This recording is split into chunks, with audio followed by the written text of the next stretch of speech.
Hey, what's up? It's Jim, and I just got back from the new film, The Artist. About a silent film star, a huge silent film star called George Valentine, who's at the top of the world, and it's about the late 20s. And when he's on top, he meets a huge fan of his, played by Bernice Beju. She eventually becomes a star in film, but as talkies rise, her star begins to rise, and his star, George Valentine's, who's played by Jean Dujardin, he treats sound film like the fad that it obviously was, ignores it, and just doesn't take it very seriously, and tries to make his own film independently after the studio kind of gets rid of him and doesn't want to make silent films anymore. And of course that doesn't work out because people didn't really want to see silent films.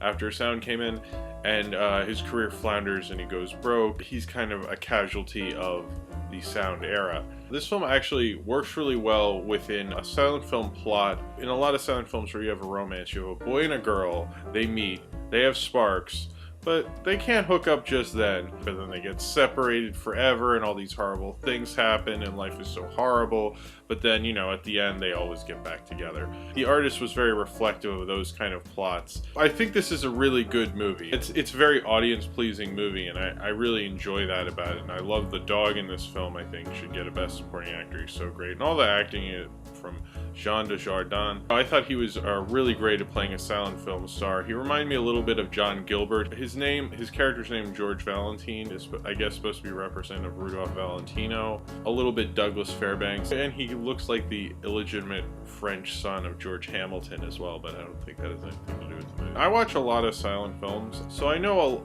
a fair amount. I don't think I'm an expert or anything. Therefore, I'm going to be harsher on this movie than I think your average filmgoer is going to be. But I think if you're not as accustomed to it, you'll really like it. I think it's a great movie.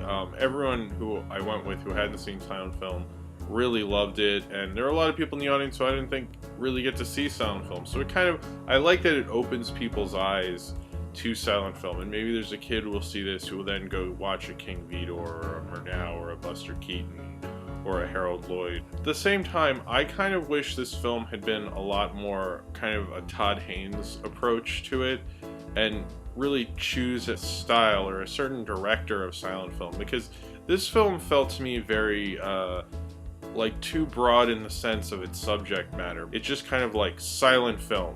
It's not silent film by way of Murnau or Vidor or Griffith or Eisenstein or something. It's just silent film. It would have been more engaging to me if the director had really picked a certain style or a certain director to imitate with this movie. I think it would have meant maybe a lot more. At some points of this film, I think the director of this movie really likes silent film and has seen a lot of silent film and knows a lot about it. And sometimes in the film, I would be totally transported into viewing this as just any other silent film in certain shots. It was that good. But then in other parts, it felt like someone imitating a silent film, but not really knowing that much about silent film. It was kind of a little off-putting because he gets the ideas of silent film. He's obviously seen enough that he understands that this plot is very much a silent film kind of plot, and the idea to attach it to When Talkies Come In is a really brilliant one, I think. If you really like crowd-pleasing, fun movies, this is an amazingly good one. I think it's probably one of the best crowd-pleasing movies I've seen this year, and I'm glad that people will see silent film because of this movie.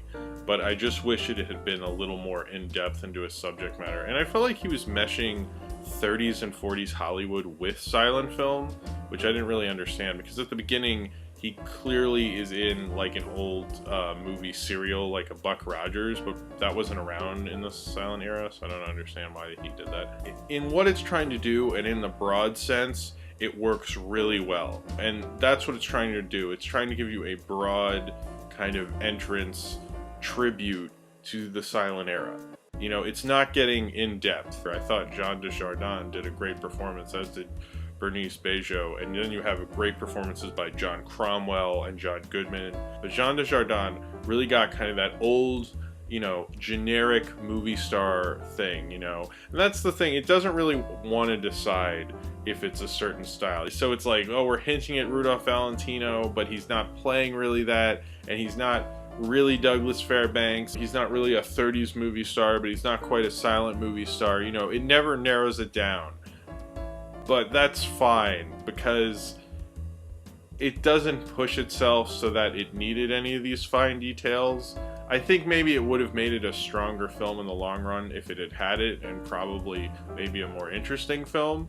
But this is just me being a nitpicking asshole, and I need to get over myself, because this was a really fun movie, and I think, you know, us silent film dorks can complain that, like, you know, people tell you they've seen silent film and they've seen The Artist, or that's how they got into silent film, and we might groan and roll our eyes, and, you know, I'm kind of like, fine, at least people are actually talking about silent film. So if you have seen The Artist and you would like to talk about it, then comment below in the comments, and subscribe if you would like to.